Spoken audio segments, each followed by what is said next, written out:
Well, I've had some time to think about it, and I figured out where I went wrong. When I initially made the cases, I forgot to take into account the extra thickness of the leather on the inside of the turn-ins.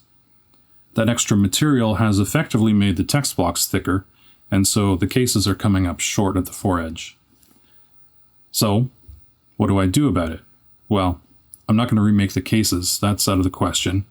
So, my only other option is to make the text blocks smaller. To do that, I'll have to trim off a few millimeters of the foredge on each one. But of course, these have already been marbled, so that means I'm going to have to remarble the foredges. And while I do know how to make these patterns, the real challenge is going to be getting those to match what's already at the head and tail. But before I go to any sort of extreme measures like that, I think I'm going to finish doing the infills of the covers and lining the spines so I know exactly what I'm dealing with. Only then will I cut into what I already did. Trimming all the turn-ins was something I was going to have to do anyway, so I don't mind it. And in fact, I always like how it tidies things up. In fact, it's pretty relaxing, and that helps to keep my mind off of what I might have to do to fix the books in a little while. With the way the leather has warped the covers for the Martian, I might need to add a couple of infill layers to bring them back, so here I'm using paste and my usual thin Permalife paper. If I need to infill again, the added paper won't add much to the thickness. Ideally, I want the infills to bring the insides of the covers up just enough to be flush with the turn-ins. I decided to try out using this foam to better fit the contours of the cover while I put it under some weight. It seems to have done the trick, and things have flattened out nicely too. The case for Artemis has been pretty well behaved and is pretty flat already, so it won't need such extensive treatment.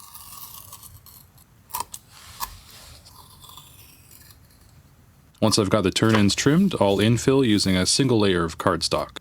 I'm using PVA for my adhesive here as it has less moisture than the paste, and thus will be less likely to warp the boards inward.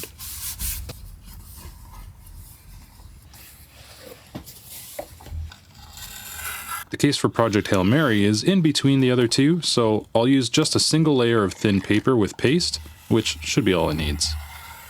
Knowing which materials to use in each situation is one of the more important things that I've learned in my bookbinding journey. I just hope they'll do what I'm expecting, which hasn't always been the case in this particular project.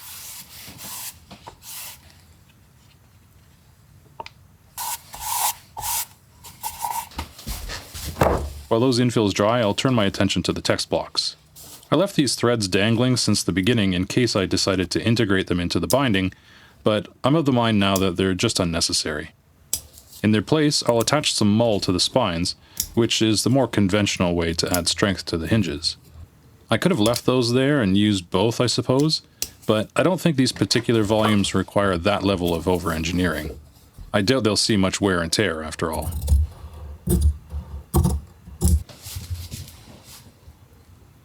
The mull gets attached with more PVA. This particular brand of glue remains very flexible, by the way. I once left a dried sample of it on the windowsill under full sun for a year, and despite that level of UV bombardment, it was still flexible, so I think it'll perform well on these spines. I'll put a link to it in the video description.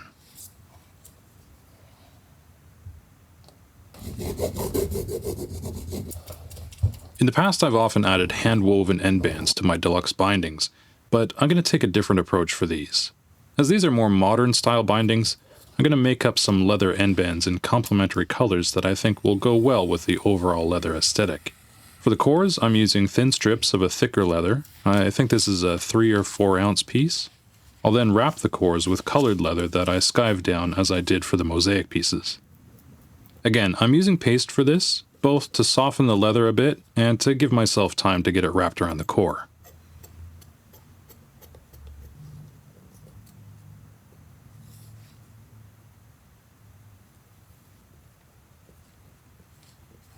This obviously makes a section of end band much larger than what I need, but once it's dry I can then just cut pieces to size as necessary. Using a board helps to really shape that transition where the end band will sit above the text block. I also think I left it like that under a weight to dry, though I didn't get it on camera.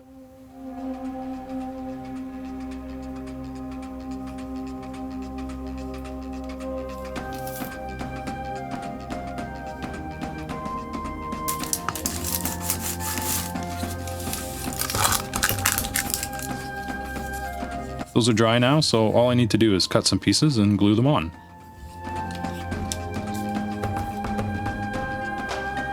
Now, to anyone out there saying, hey, Dennis, using glued-on end bands is cheating, I hear you. I probably wouldn't have considered using them if these were traditionally sewn bindings. In this case, though, I think they're appropriate. They allow me to get the look that I want, and I'll be sure to attach them more securely than the original ones.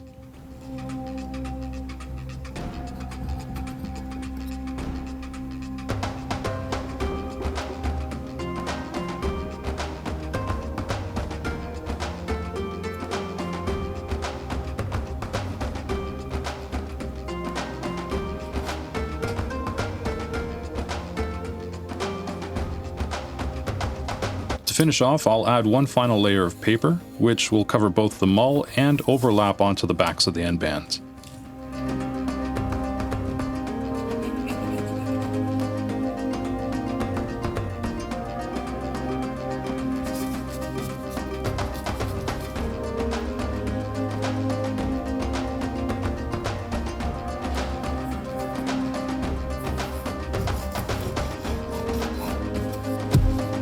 Once all the spine lining material is dry, I'll take a few minutes to trim the mull and take care of a few subtle details. Using my ruler as a convenient guide, I'll trim back the edges of the mull to a uniform width. I'll also trim those corners at a 45 for good measure. I find that doing that just helps to keep the mull from fraying out.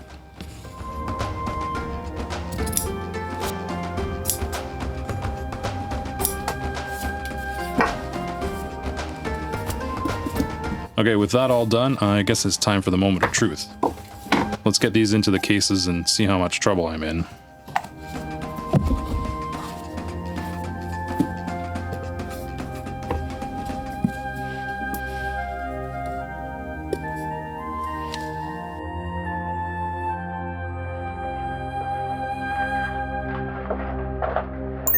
Well, the prognosis is in, and it's pretty much as I expected.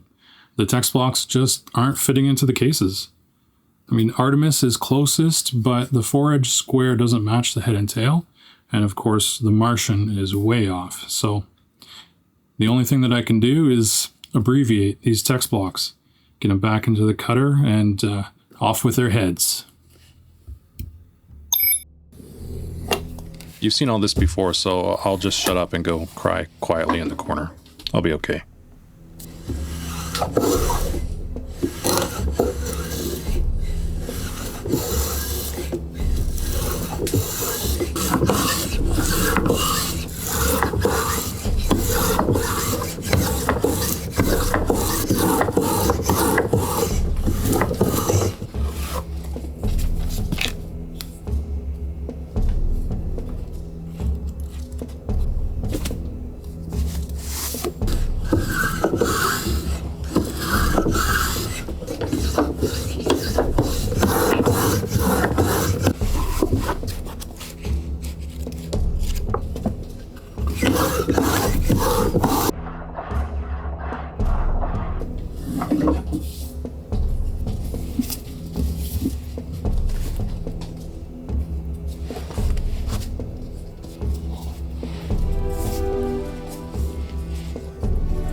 It hurt to do it, but I can see now that it was the right decision. Sometimes the hard way is the right way. Now I just need to get these prepped and marbled and I can get this ship back on course.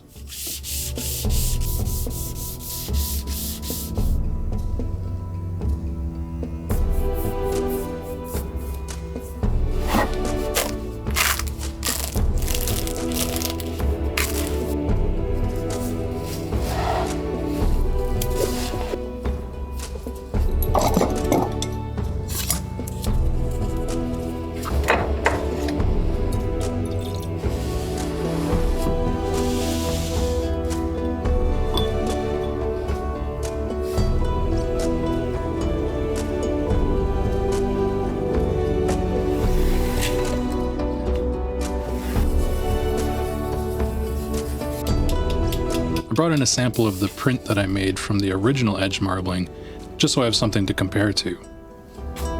That looks really good, so I might as well go for it.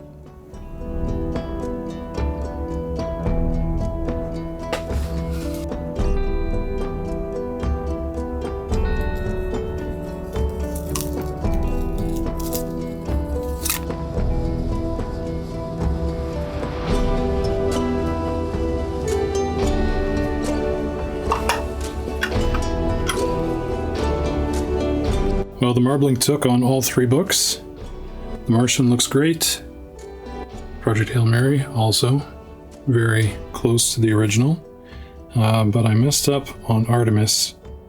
I had written down the wrong color, and so I've got these brownish spots on the foredge that aren't there on the head and tail.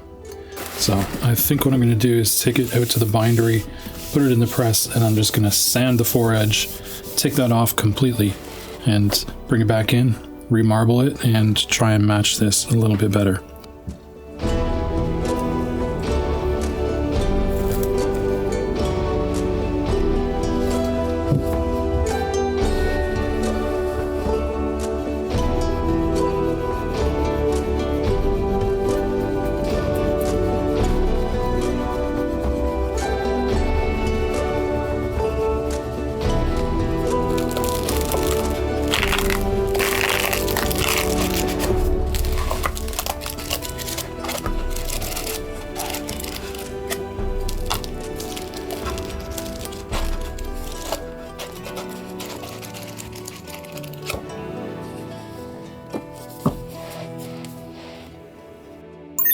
Well, I will admit I'm pretty relieved that these have turned out as well as they did.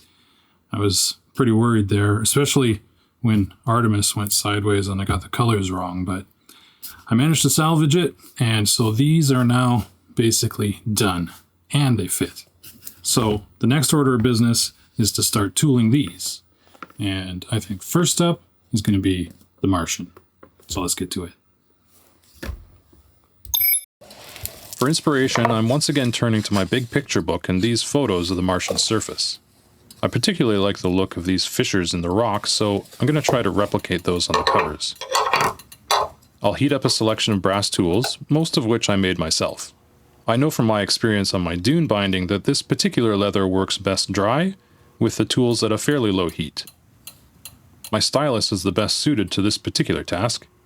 I'm not following any set design, mostly I'm just following the textures in the rough leather, which kind of resembles the rocky Martian surface already. I'm just bringing out and accentuating what's already there. Along the edges, I'm adding tighter marks to suggest contour lines, which I hope will give the look of rocky cliffs that are surrounding the pebbly plain below. The tooling extends over the spine to make a continuous design from front to back. That's starting to look pretty good, I think. The real trick is knowing when to stop.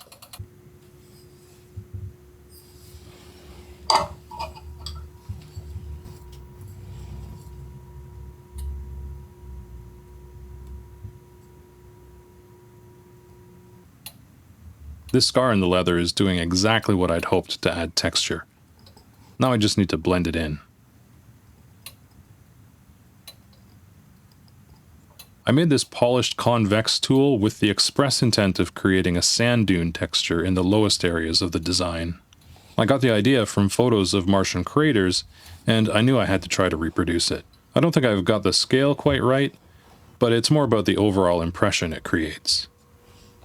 You guys thought I'd make it through this whole series without dropping a pun, didn't you? Won't be the last. For this section I've added a bit of water as I found it gives a better result on this particular leather. Here I'm adding some texture to suggest gullies and channels down the sides of the crater. Again, I'm not making any claims as to scientific accuracy here. You can debate amongst yourselves as to why they're there. Liquid surface water, sublimating CO2 ice, Martian tobogganing. I don't know, I'm just a bookbinder. As long as Andy recognizes it as being Mars, I'll be happy. That being said, I do think this texture is pretty cool.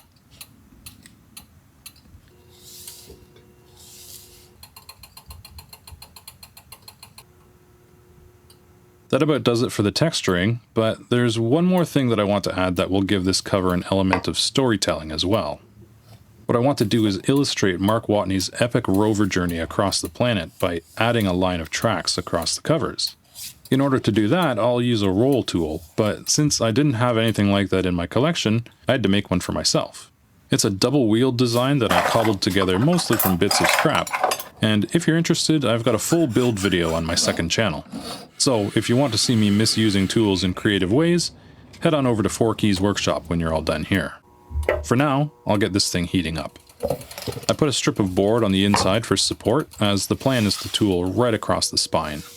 This base leather tools best when damp, so I'll sponge on a bit of water to get it ready. I've been practicing on some samples, so I'm not going in totally blind here, but still, I only have one shot to get this right. Here goes nothing.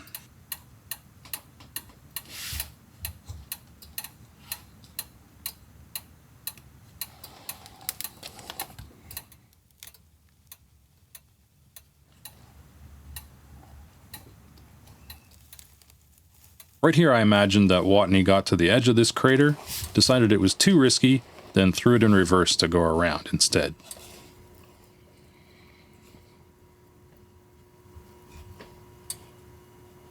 And I'm gonna stop right there. No, he didn't get teleported off planet. I've got something else planned for this area, but that's for later. For now, I'm gonna call the tooling on this one done. For the cover of Artemis, I wanted to add some detail to give a bit more depth and perspective to my moonscape. I've sketched in some distant hills and craters on my printout to illustrate. I also want to add some textures to the craters in the foreground. Now I just need to get all of that onto the cover. I'll use this wood as a straight edge just to make sure that my lines aren't sloping downhill. As I work my way along, I turn the tool upwards away from my guide to form the little crests and ridges in the distance.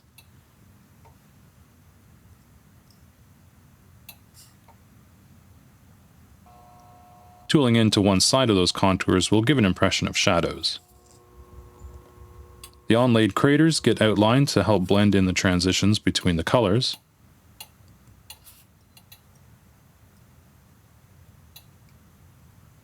And more texture gets added inside the craters to help depict their steeply sloping sides.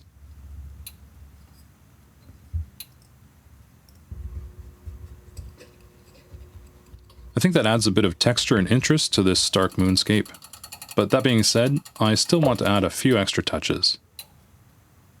To make these ridges stand out a little bit more, I'll use a fine archival marker to bring out those shadows. Not too much, just in select spots. I'll do the same with a few of the smaller craters. There we go. I've got to say, I really do like the stark contrast between that black sky and the white foreground on this one. And now we come to Project Hail Mary. I've got one final bit of leatherwork to do here before I can get onto the tooling though. My Petrova line here is supposed to be emanating from the star Tau Ceti, so I need to add that in. For that, I'm going to inlay a small circle of leather like I did on this sample. The only tool I need is a sharp punch, which I'll use to cut both the hole in the cover and the inlaid piece.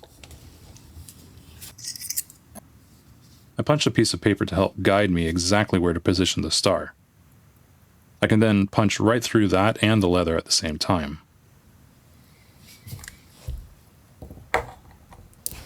This pulls a bit of the gray board up with it, but that's okay, as the yellow leather is a little bit thicker than the black. A bit of paste on the circle and some PVA in the hole for insurance, and then all I have to do is pop it in place.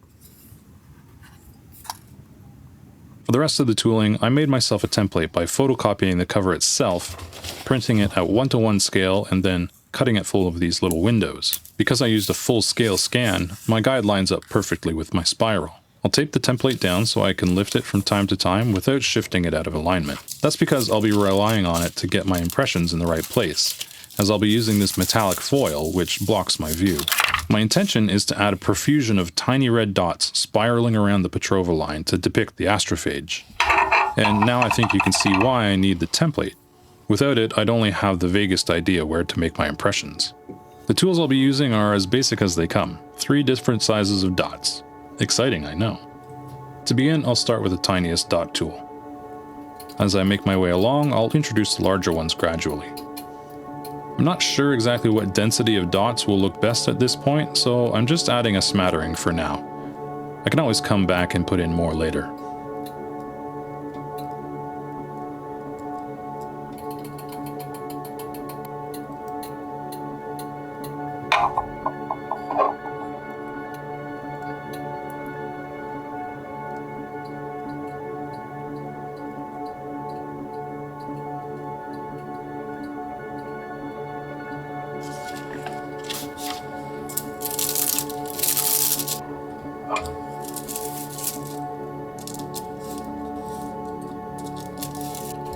It's not the most compelling process, I know, but as I move on to the front cover, I've got another tool to add into the mix. Okay, it's more dots, but they're in a little spiral, so it's a little more interesting.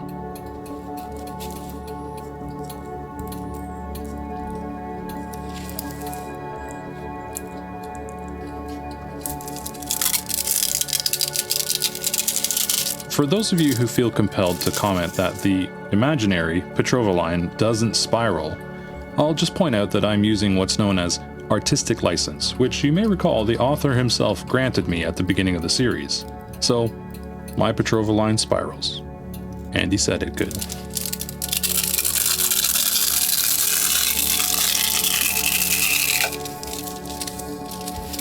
Unlike the sky on Artemis, I want to add some stars into the background here. For that, I'll swap out the red foil for silver, and the template for a more random scattering. I'll just press those in around the perimeter until it seems right.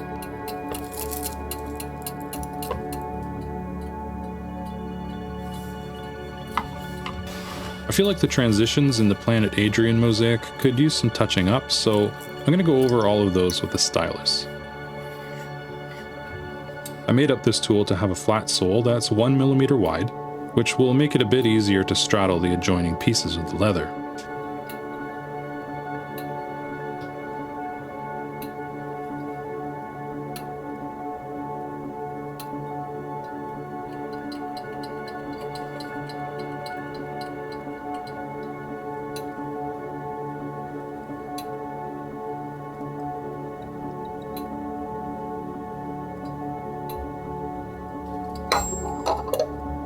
I'll use this small 1mm wheel to touch up the very edge of the planet mosaic.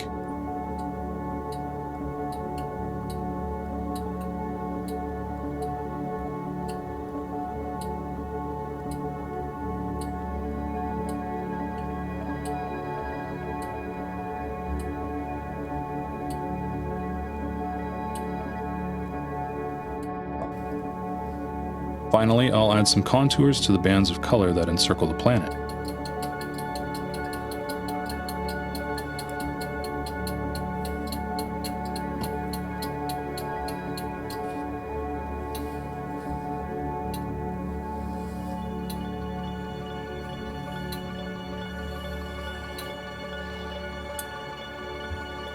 Gotta say, I'm pretty pleased with how that's turning out.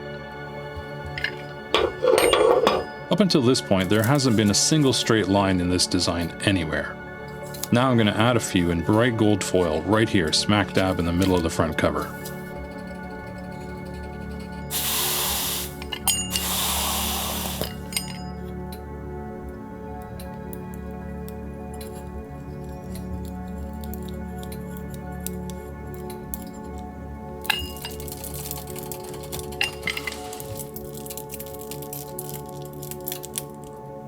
That's it, just 3. I'm sure you've got a few guesses as to why I did that, but I'm going to make you wait until later to find out. Meanwhile, I'll give Planet Adrian a bit of a smoothing with a hot polishing iron, just to even out the various pieces of leather.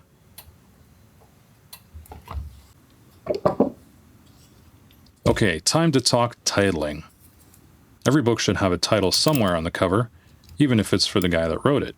Or maybe especially so in that case. In any event, I intend to keep the titling consistent and subtle for these bindings. Each book will have the title at the top of the spine, and the author's name at the bottom. I'll leave the covers as they are, and let the artworks stand on their own to identify them. Here I'm setting up some movable brass type in a holder to test the layout.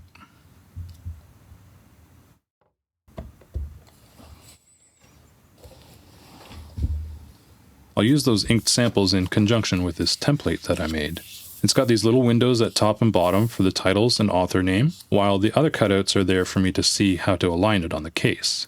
In addition, I added these little foldovers where I need to add a second line of text for the Martian and Project Hail Mary. I've done the same thing down here for Andy's name, where I'll be using my handle letters instead of the type holder. These are slightly larger than the set that I'm using for the titles. They take a bit more skill to get lined up well, but I've been practicing, and thankfully Andy's got a short name. As I did with the rover tracks, I'll back up the spine with some bits of card to provide a firm surface. I want to make sure that all the text is aligned identically across all 3 bindings, and I don't trust myself to do all that freehand, so hence the template. I've spent quite a while off camera practicing this on samples, and I think I've got all the variables dialed in.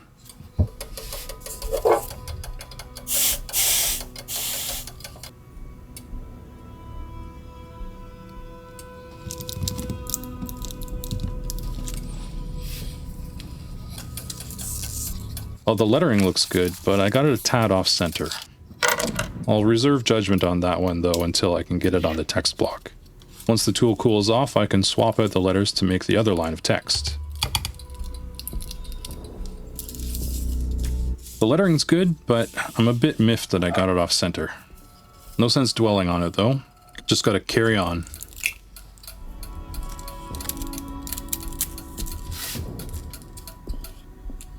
Despite being more challenging to get the right alignment and spacing, I actually like using the handle letters more than the type holder. I've got a much better sight line to what I'm doing with these, and I can check each letter as I go.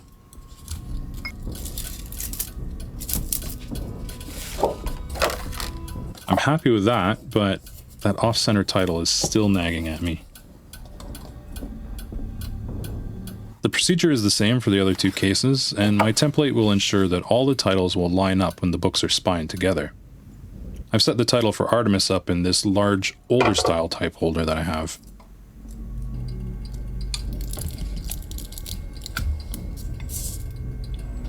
Rats. The foil didn't transfer completely, so I'm going to try to re-stamp it and get the lettering in the same place. Okay, we're heated up again. Let's give this a try. See if I can line it up.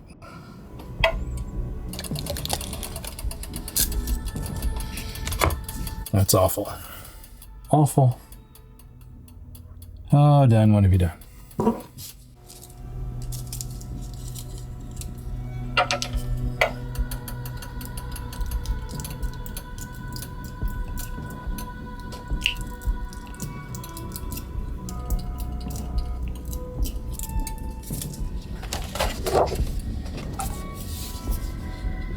Well, that worked at least. The title was another matter.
You know, you can put a ton of work into something and you think you've got it under control, but there comes a point when it's make or break it. And that's where I am with the titles on these books. They're just kicking my butt. I mean, title for the Martian, it's off center. Artemis, the gold didn't stick, and so I re-stamped it. Of course, got it off center again, so it's double stamped. And Project Hail Mary, again, the foil didn't stick on that one, and I didn't want to try and redo it and make it even worse. So I don't know.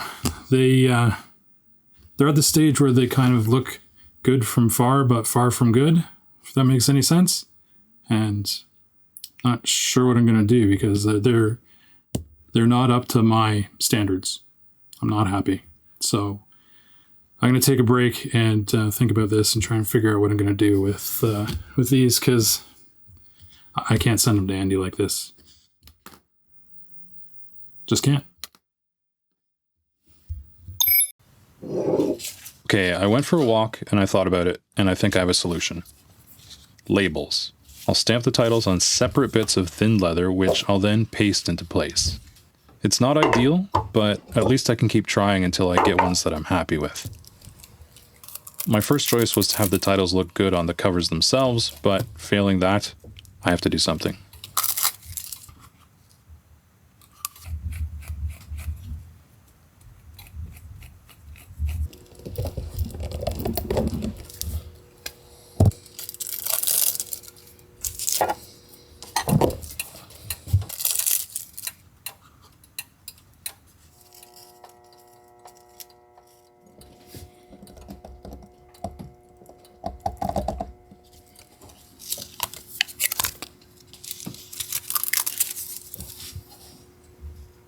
Once I've got some good impressions, I'll get those cut out and pared down to size. My hope is that by using identical leather as the covers, the labels will blend into the background and be mostly unnoticeable.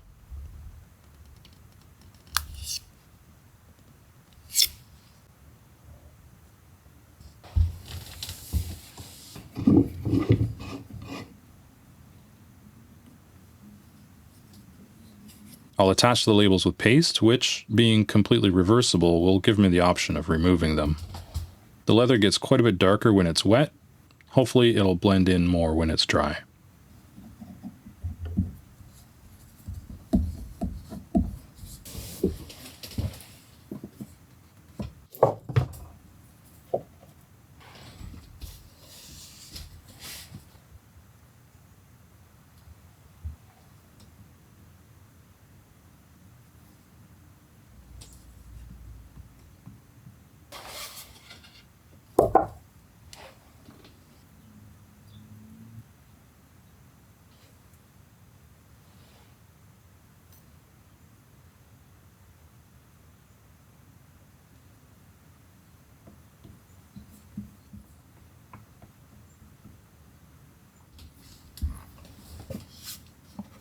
Now I'll just let those dry in place. I can't think of anything else to do to either the cases or the text blocks, so I think it's finally go time. I'm being a bit neurotic about getting the books right side up in the cases. I'll do my best to keep them oriented properly from here on in, but you might see me peeking inside every now and again. These waste sheets were meant to be temporary from the beginning, so it's time for them to go. It always feels a bit wrong just tearing them out, but honestly it's the easiest way to get rid of them.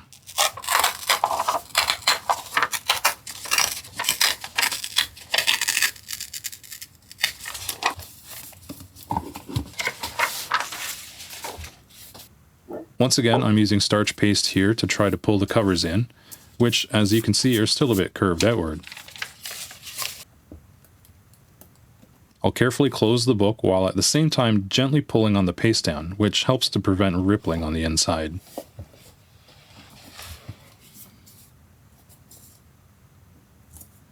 I give it a quick eyeball, and it looks okay, so on to the other cover. Paste downs are by far my least favorite part of the process, though now that you mention it, I think titling might be my least favorite. Anyway, for now, I just have to trust in the process. Finally, I'll interleave some parchment paper and blotters, and then I'll get it into the press, again with some of that foam to even out the pressure on the covers. It takes up a lot more space in the press, but it still squeezes down no problem. Next up is Artemis, which gets exactly the same treatment.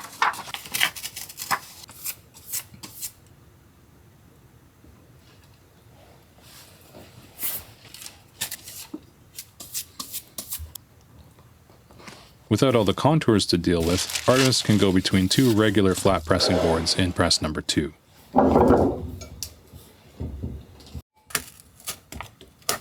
With all 3 books lined up like a production run, I feel like I'm moving at light speed all of a sudden. It's really starting to feel like I'm nearing the finish line on this project.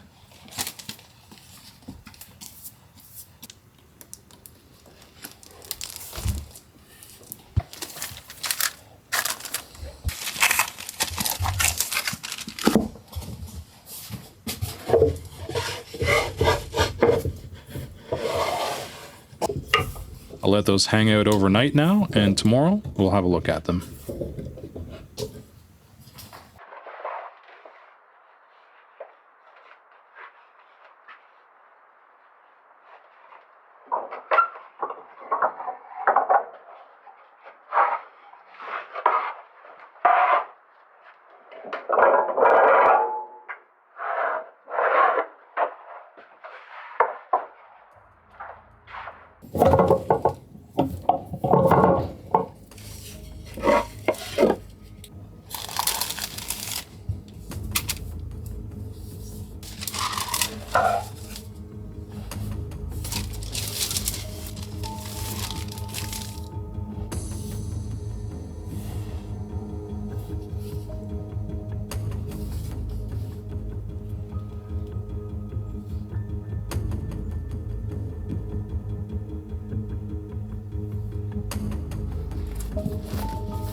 You know, I'm starting to feel like a character in one of Andy's books. Just when things seem to be going right, just throws something else at me, and of course, I'm going to try something crazy to try to fix it. I put Project Hail Mary into the case, and I checked the footage, and it all looked good. But somehow, the text block has shifted forward, and there's this big gap between the back of the pages and the spine. I mean, it still opens, but I'm worried that it's going to tear itself apart, and it looks bad, so I'm going to take it out of the case. It sounds crazy, but here's the thing. I used paste to paste down the paste downs. That's why they're called paste downs. And that's a reversible adhesive. So if I'm careful, I should be able to release those, and then I can recase the book and get in the right position this time, which I did the first time, but I don't know what happened. So I'm going to give it a shot. What's the worst that could happen? Just make it again, right? No problem. Okay, first things first, I need to prep the patient for surgery. I'll place the book so I've got full access to both covers at the same time. This cabinet maker's clamp isn't tightened down, it's just there to keep the text block upright and out of the way. Sheets of acetate will serve to protect the book from the moisture, because I'll need quite a lot of it if I hope to get these paste downs off. As I did with the mosaic pieces in part 2, I'll use methyl cellulose to soften the paste. Unlike that job though, I can't just rip up and peel the paper away. This is going to take some time. Since Methylcell is basically a weak glue all by itself, I'll put a piece of cling film over top to keep it from drying out.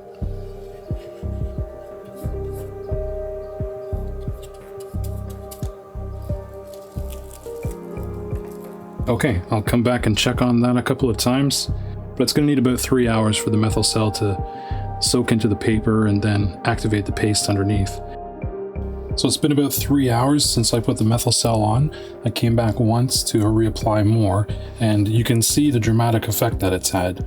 All that moisture has caused the boards to swell on this side and warp out. I expected that, so I'm not alarmed, even though it looks pretty alarming. Now let's see if those paste downs will release at all.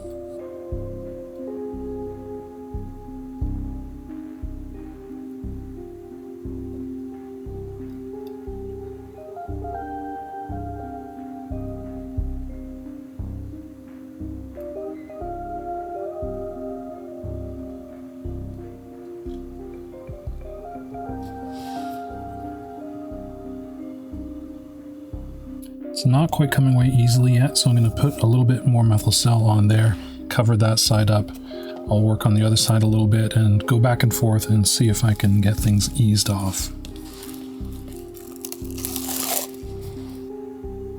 I'm fortunate that this is a strong paper and that the acrylic paint that I used for the marbling is basically waterproof and permanent, so it's not bleeding or coming off at all. Okay, this side needs more time as well, so more Methylcell, and I'll go have some lunch, come back to it. Okay, we're at 4 hours now. Let's see how it looks. Progress, but it's still resisting, so it's best not to force it. Despite the cling film, the methyl cell was starting to get quite thick and sticky, so I scraped off the excess before applying more.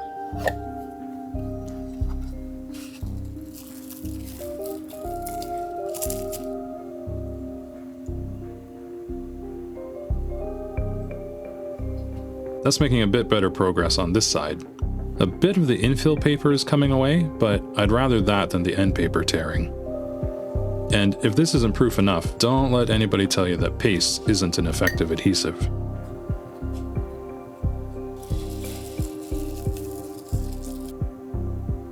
Another hour later, and I'll give this side another try, as it was looking pretty hopeful before. When I see the mull, I know I'm getting close. I just need to take care to release that in one piece as well.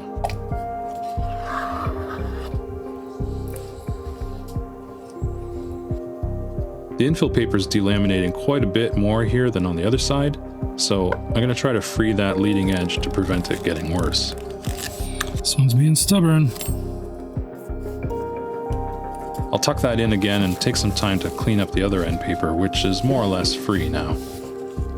I'll use clear water and a succession of paper towels to wipe away the excess methyl cell. Some is dried and will need to be rehydrated in its own turn, and some is pooled down in the hinge, so I'll tease that out with a brush. Back to the front paste down, and I've resigned myself to accepting that the infill paper is going to come away. As I said, better that than the marbled paper.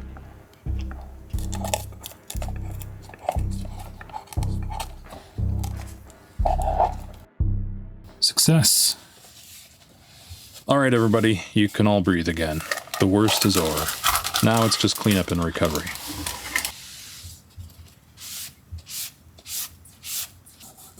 The case took a fair hit from the methyl cell as well, so that gets wiped down too.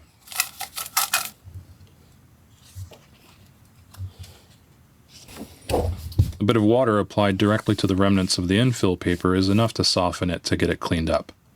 I want to make sure that I get it all, as any dried bits will turn into little bumps under the paste downs.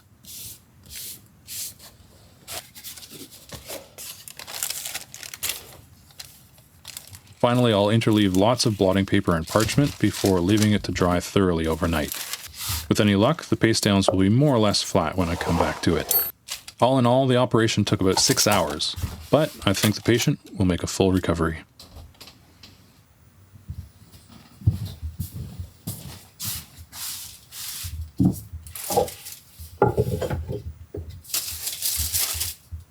The case, as you can see, has reverted to its original shape. Now, how about the text block?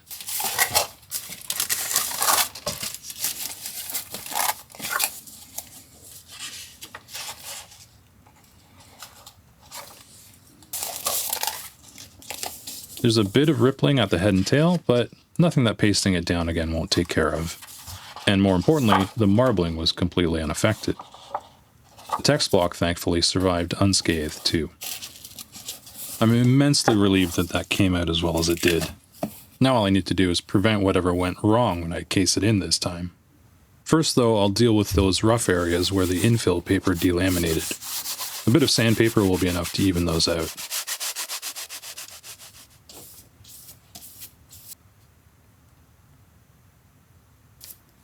You should be familiar with this process by now.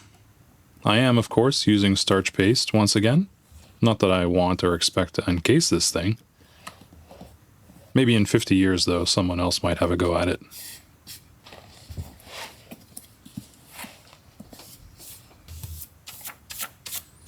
The mull picked up some bits of paper as well, so I'll clean those up before it's too late.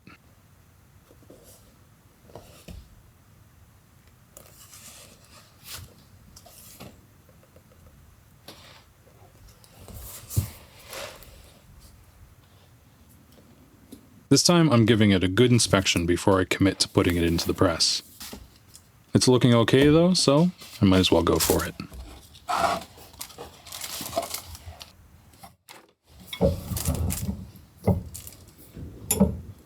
This time though, I gave it just 2 minutes under pressure before giving it another check.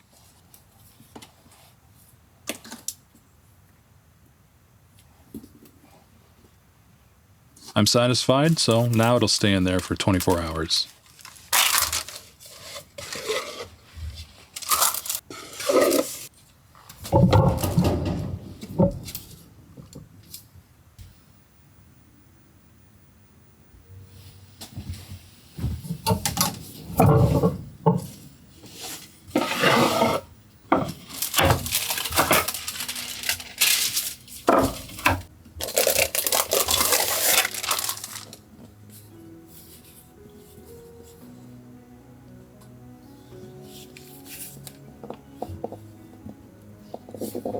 Alright, it looks, well, perfect.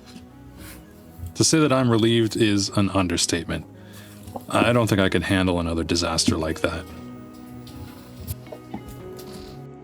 If you've been watching me make these books and thinking that there's a little something missing on the front covers, you're not wrong. I've got a few more additions that are really out of this world, quite literally. Take a look at these. What you're looking at are Iridian-made miniatures crafted from purest xenonite. Okay, I couldn't get those, but I got the next best thing. This is a slice of a real meteorite. Its iron and nickel composition has a crystalline structure that can only be formed in deep space. When I saw it, I was immediately put in mind of how xenonite is described in Project Hail Mary, and I knew that this was what I would use to decorate Andy's books.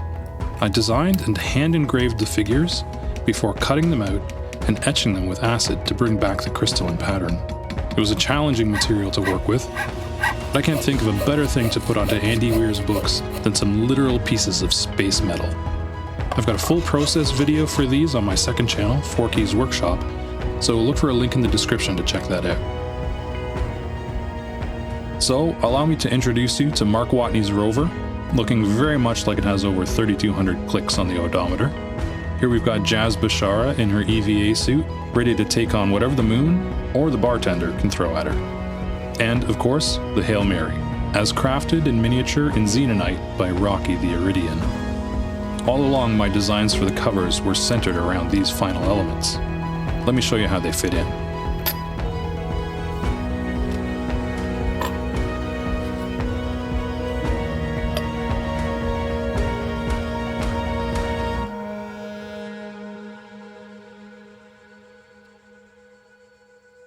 Now I just need to affix these to the covers, and believe it or not, the best method that I came up with was to use hot melt glue. Rather than lay about with a hot glue gun though, I heated and stretched a glue stick to create a thin filament, which I can then cut into handy little portions. I'll then use a heat gun to gently heat the miniatures and apply the glue to the backs.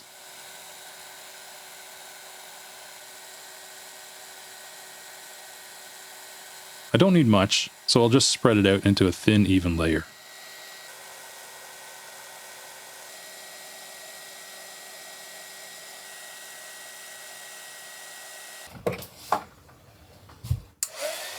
I'll then reheat the pieces before carefully setting them into position. I find it somehow appropriate using this adhesive here on the Martian since Mark Watney made so much use of high-tech glue during his adventure. To make sure it's well adhered, I'll give it one last blast of heat and then press it firmly down with a wooden dowel.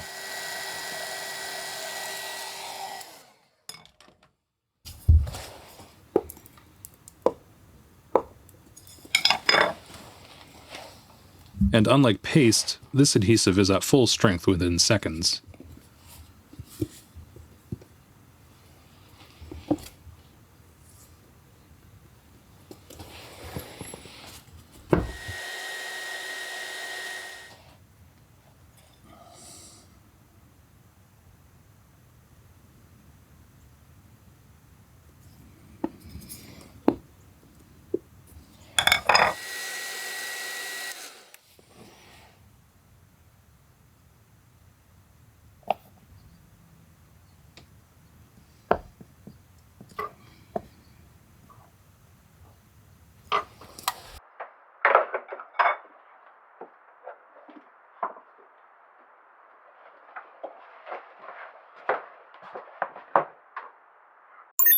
It's taken an awfully long time, but I think I'm finally done.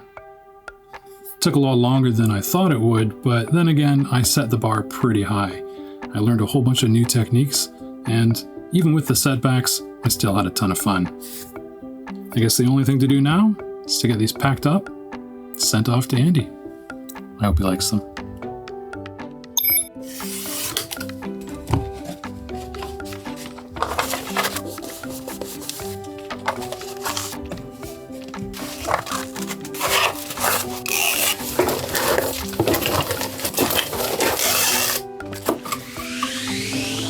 Hi, Dennis.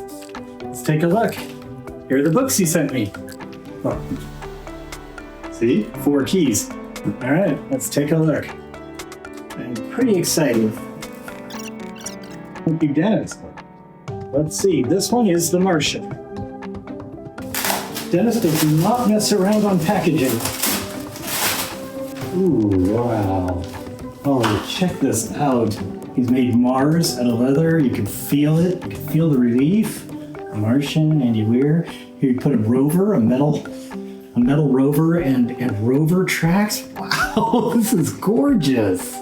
Oh, and you did the, I forget what that's called, but when you put the stuff on, I think maybe edging, is that what it's called? I've seen so many of his videos, I should know these terms. Wow. Look at that. It's Mars on the book.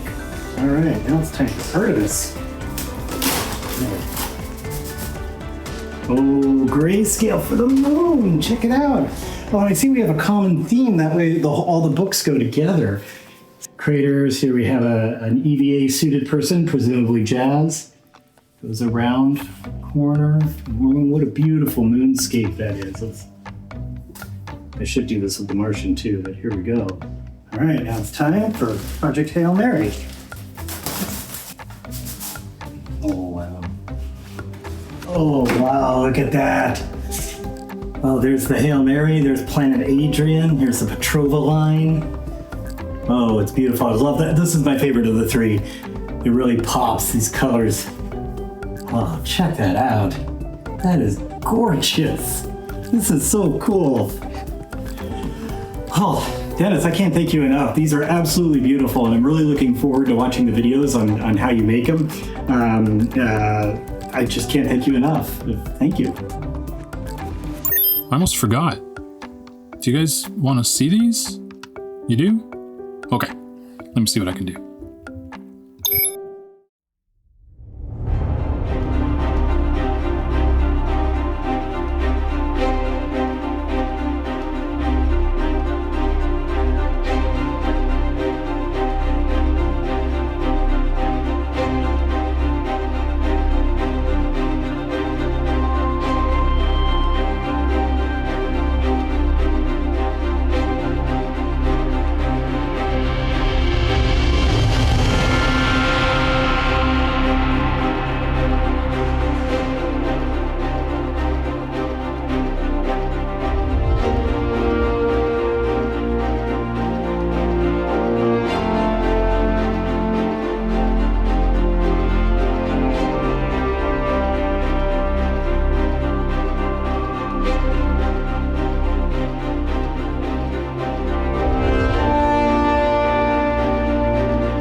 everyone's still here, thank you so much for coming along on this adventure, and especially all my patrons and supporters, without whom I couldn't do what I do. And finally, of course, a special thanks to Andy, both for writing such great books and for entrusting them to me. It's been an honor. So, I hope you've all enjoyed the ride, and until next time, I'm Dennis. Thanks for watching.